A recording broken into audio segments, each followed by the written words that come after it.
For my final project, the three authors I chose were Charlotte Perkins Gilman, Sherwood and Eudora Welty. The central idea is rural small town.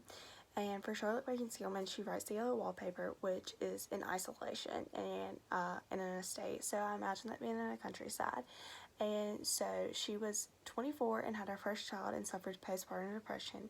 And her doctor prescribed her the rest cure. And so as she's in isolation, she gets this idea to journal. And so afterwards, she decides she's going to write a book when she comes out of this to inspire women to stand up for themselves. And so later on, she finds out that this does inspire women. And so the yellow wallpaper is written in a journal style, so that's her style of writing. And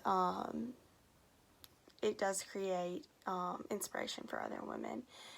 Sherwood Anderson is born in Ohio, and his inspiration for his writings is William Faulkner, Ernest Hemingway, Ohio, for example, and he writes Winsburg, Ohio, and Hands. Hands actually inspires Winsburg, Ohio, and Winsburg, Ohio is a bunch of short stories combined into one big one, and it's a bunch of characters frustrated, longing for freedom and love that are unable to communicate their needs to each other.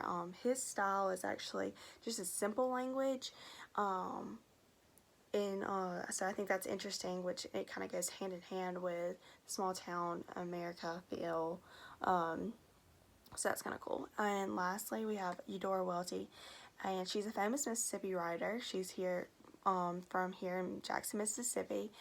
She actually graduated from the W, and she has written numerous books and short stories, which I thought was interesting. In Petrified Man, it's talking about a small town and barbershop, conflict, and which was interesting about that story is it didn't end like her normal ones, but there was something interesting in it also is that we can see her common theme of gender in that one.